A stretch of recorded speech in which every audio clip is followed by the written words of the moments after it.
क्या तुम लोगों ने कभी सोचा है कि क्या होता अगर नारुतो के अंदर यन कोरामा सील होता तो नारुतो की स्टोरी किस तरह से आगे बढ़ती? तो चलो देखते हैं इसी चीज को इस अल्टरनेट टाइमलाइन में। तो इस टाइमलाइन की स्टार्टिंग में नारुतो का जन्म होता है और मिनाटो कोरामा का आधा हिस्सा नारुतो के अंदर सील कर देता है।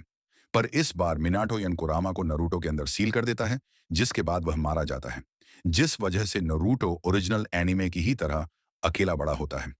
जबकि इस बार नारुतो के अंदर का यन कोरामा बहुत ही ज्यादा काम होता है और ज्यादा बातें भी नहीं करता है।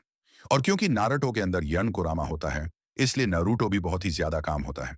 जबकि यन कोरामा अंदर से नारुतो के स्ट्रगल देखता है और वह उसे एक लूजर मानता है। लेकिन फिर भी वो नहीं चाहता है कि नारुतो किसी भी तरह से मरे, क्योंकि वो जानता है कि अगर नारुतो मरेगा तो वो भी मर जाएगा। और समय के साथ यन कोरामा भी समझ जाता है कि नारुतो जो कुछ भी फेस कर रहा है वह उसकी ही वजह से हो रहा है। इसलिए यन कुरामा ये सारी बातें पहले ही समझ जाता है।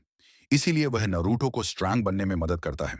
इस वजह से नरूटो का चार कंट्रोल बेहतर हो जाता है और उसका प्रोग्रेस भी बढ़ जाता है और समय के साथ वह टीम 7 का मेंबर बन जाता है। जिसके बाद हाकू के खिलाफ फाइट में कुरामा पहली बार नरूटो को अपनी पावर्स देता है और उस पावर की मदद से नरूटो हाकू को हरा देता है। फिर फाइट के बाद नरूटो को महसूस होता है कि उसके अंदर से किसी ने उसकी हेल्प की थी, लेकिन वह समझ नहीं पाता है। जिसके बाद जूनियर एग्जाम स्टार्ट होती है, जो कि ओरिजिनल की ही तरह चलती है और ओरिजिनल की ही तरह खत्म हो जाती है। लेकिन इस स्टोरी में भी सास के मारू के पास जाने लगता है, लेकिन नारुतो उसे रोकता है और उससे फाइट करता है, लेकिन ओरिजिनल की ही तरह हार जाता है। और इस फाइट के दौरान कुरामा भी देखता है कि नारुतो कितनी कोशिश कर रहा है और अपने दोस्त के लिए अपनी जान तक देने को तैयार है। इसलिए यन कुरामा को समझ आता है कि अभी भी दुनिया में अच्छे लोग बचे हैं। इसलिए उसके दिल में एक नई होप पैदा हो जाती है। जिसके बाद नारुतो के माइंड में कुरामा पहली बार नारुतो से बात करता है और नारुतो भी समझ जाता है कि उस दिन पावर देने वाला वही है। जबकि कुरामा नारुतो को कहता है कि वह उसकी मदद करना चाहता है, जो सुनकर नारुतो को कुरामा की बात पर विश्वास हो जाता है और वह सील तोड़ देता है। जिस वजह से नारुतो अपने पेरेंट्स से मिलता है और उसे पूरी सच्चाई पता चल जाती है। जबकि दूसरी तरफ सासके नारुतो को छोड़कर और ओरोची चमारू के पास जाने लगता है। लेकिन इस बार नारुतो उससे बात करता है और उसे कोनोहा वापस ले आता है। जिसके बाद नारुतो जिराया के साथ ट्रेनिंग करता है और जिराया यह देखकर शॉक्ड हो जाता है कि नारुतो कुरामा का दोस्त बन गया है। लेकिन इससे उसे कुछ फर्क नहीं पड़ता, बल्कि वो नारुतो के लिए और भी ज्यादा खुश होता है। और इस बार नारुतो की प्रोग्रेस भी इनक्रेडिबली फास्ट होती है। और इस बार न सिर्फ जिराया ही उसे ट्रेन करता है, बल्कि कुरामा भी उसे ट्रेन करता है। इसलिए नारुतो कुरामा मोड सीख जाता है और बहुत सारे नए जुत्सुस भी सीखता है और साथ ही में सेज मोड भी मास्टर कर लेता है। फिर उसके पास बहुत टाइम होता है, इसलिए वह अपने पिता का फ्लाइंग रेजिंग टेक्निक भी सीख लेता है। जिसके बाद नारुतो सासोरी और देदरा को हरा देता है। फिर वह ओरोची मारू और काबूटो से ब्रिज पर मिलता है और वहीं पर नारुतो ओरोची मारू को मार देता है। लेकिन काबूटो बच के निकल जाता है, जबकि दूसरी तरफ सास विलेज छोड़ देता है और वह इटाची को ढूंढता है और उससे फाइट करता है।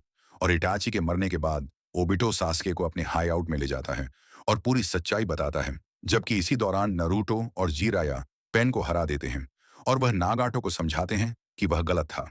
जिसके बाद वो लोग कोनोहा वापस लौटते हैं, जहां पर उन्हें पता चलता है कि सास्के विलेज पर नहीं है। इसलिए नारुतो सास्के को ढूंढने के लिए निकल जाता है। जबकि दूसरी तरफ ओबिटो नागाटो को धोखा दे देता है और उसका रीनेगान लेकर वॉर शुरू करता है। लेकिन इसी दौरान तक इटाची और सास्के काबूटो को हरा देते हैं। फिर नारुतो और सास्के हागोरोमो और होकागेस की मदद से दुश्मनों को हरा देते हैं। जिसके बाद टाइम गुजरता है और दुनिया में शांति बनी रहती है।